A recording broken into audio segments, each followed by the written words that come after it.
Neo అందిస్తోంది MBBS plus PG degree abroad options with low cost fees. Mynampally Hanumantha Rao Harish రావు మీద వ్యాఖ్యలు చేశారో ఆ వ్యాఖ్యలకు నేను కట్టుబడి ఉన్నాను. నా కొడుక్కి టికెట్ రాకపోవడానికి కారణం హరీష్ రావే అంటూ అగైన్ అదే వ్యాఖ్యలు చేశారు. అయితే వారం రోజుల తర్వాత నేను ఇవన్నిటి మీద విషయాల మీద మాట్లాడబోతున్నాను.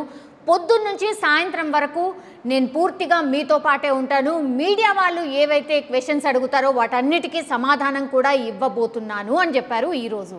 సో ఎగ్జాక్ట్లీ 1 వీక్ అవుతుంది. కానీ మైనంపల్లి హనుమంతరావు ఎక్కడ అంటే వాళ్ళ అనుచరులు చెప్తున్నారు ఆయన ఇక్కడ లేరు, నిజామాబాద్ వెళ్ళారు అని.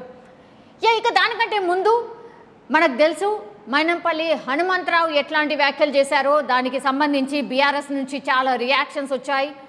అండ్ డెఫినెట్లీ ఆయన మీద క్రమశిక్షణ చర్యలు కూడా ఉండబోతున్నాయి. ఇవన్నీ కూడా మాట్లాడారు. అటు బీఆర్ఎస్ అయితే సైలెంట్ అయిపోయింది. అయితే సైమల్టేనియస్లీ మైనంపల్లి హనుమంతరావు కాంగ్రెస్తోనే టచ్లోకి వెళ్ళారు అండ్ బీజేపీతోనే టచ్లోకి వెళ్ళారు అని కూడా వార్తలు వచ్చాయి. కాంగ్రెస్ నుంచి ఒకవేళ టచ్లోకి వెళ్తే కాంగ్రెస్ నుంచి ఎట్లాంటి ప్రామిస్ లభించింది? ఎందుకంటే కాంగ్రెస్కి సంబంధించి మనందరికీ తెలుసు అభ్యర్థులు ఎవరైతే కాంటెస్ట్ చేయాలో వాళ్ళందరూ కూడా ఆల్రెడీ అప్లికేషన్స్ వెయ్యాలి. ఆల్రెడీ అప్లికేషన్స్ చేరుకున్నాయి. అందులో మైనంపల్లి హనుమంతరావు అప్లికేషన్ ఉందా, వాళ్ళ కొడుక్కి సంబంధించిన అప్లికేషన్ ఉందా, క్లారిటీ లేదు. ఒకవేళ అయ్యుంటే మాత్రం, ఒకవేళ ఇచ్చుంటే మాత్రం డెఫినెట్లీ ఈ వార్త మాత్రం బయటకు వచ్చేది. దానికి సంబంధించి ఎట్లాంటి క్లారిటీ లేదు.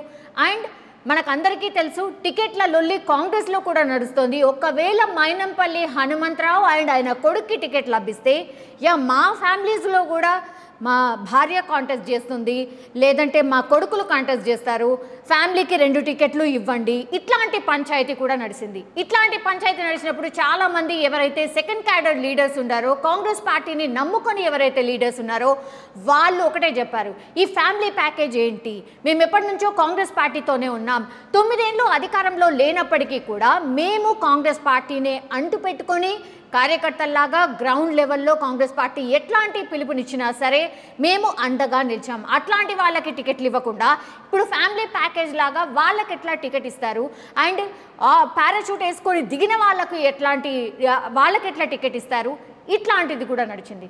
సో కాంగ్రెస్ పార్టీని అటు పక్క నుంచిదే ఇప్పుడు బీజేపీకి సంబంధించిన ఆప్షన్. మైనంపల్లి హనుమంతరావు బీజేపీలో టికెట్ ఒకవేళ ఆశిస్తే మేబీ ఇవ్వచ్చు అన్న ఇది కూడా ఉంది. ఎందుకంటే కొంత బీజేపీకి క్యాండిడేట్స్ లేరన్న వాదన ఉన్న నేపథ్యంలో ఇప్పుడు బీజేపీ పార్టీ ఎట్లా అకామిడేట్ చేస్తుంది, ఆయన అడిగినటువంటి మల్కాజ్గిరి అండ్ మెదక్కి సంబంధించిన సీట్ లభిస్తుందా లేదా? ఎందుకంటే ఆల్రెడీ మనకందరికీ తెలుసు రామచంద్రరావు ఆల్రెడీ 2 టైమ్స్ కంటెస్ట్ చేశారు అండ్ ఈసారి కూడా ఆయన్నే మల్కాజ్గిరి నుంచి పోటీ చేయబోతున్నారు. సో ఆయన సీట్ని త్యాగం చేస్తాడా? ఇది ఒక పెద్ద క్వశ్చన్ మార్క్.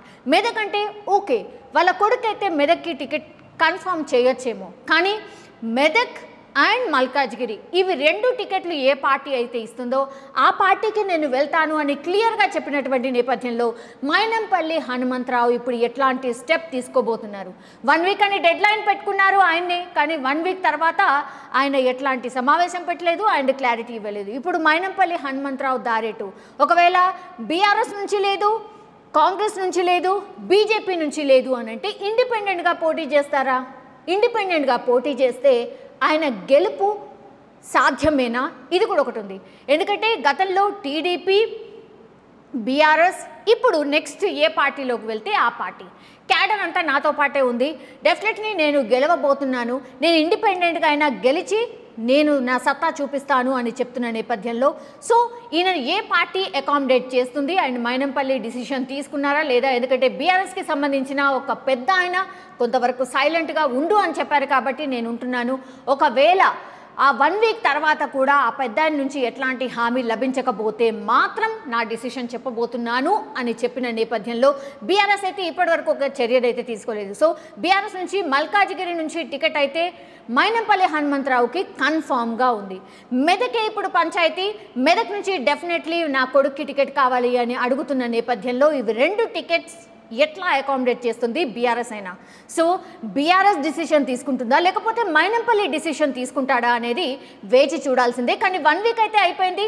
ఇప్పుడు మైనంపల్లి చెప్పినట్టుగా నా మాట మీద ఉంటాను, డెఫినెట్లీ నేను ఏదైతే చెప్తానో అది చేసి చూపెడతాను అని చెప్తున్న నేపథ్యంలో వాళ్ళ అనుచరులను అడిగినప్పుడు మాత్రం ఆయన ఈరోజు అందుబాటులో లేరు, నిజామాబాద్ వెళ్ళారు అని చెప్తున్నారు. సో మైనంపల్లి హనుమంతరావు డిసిషన్ తీసుకున్నారా, ఇంకా పెండింగ్లో ఉందా, బీఆర్ఎస్కి సంబంధించిన పెద్దలు ఎవరో టచ్లో ఉన్నారా లేదా, ఇట్లాంటి క్వశ్చన్ మార్క్స్ అయితే చాలా ఉన్నాయి. సో మైనంపల్లి ఒకవేళ ఏమైనా డిసిషన్ తీసుకుంటే మాత్రం ఆయన్నే వచ్చి చెప్తే కానీ ఒక క్లారిటీ వచ్చే అవకాశం మనకు కనిపించట్లేదు.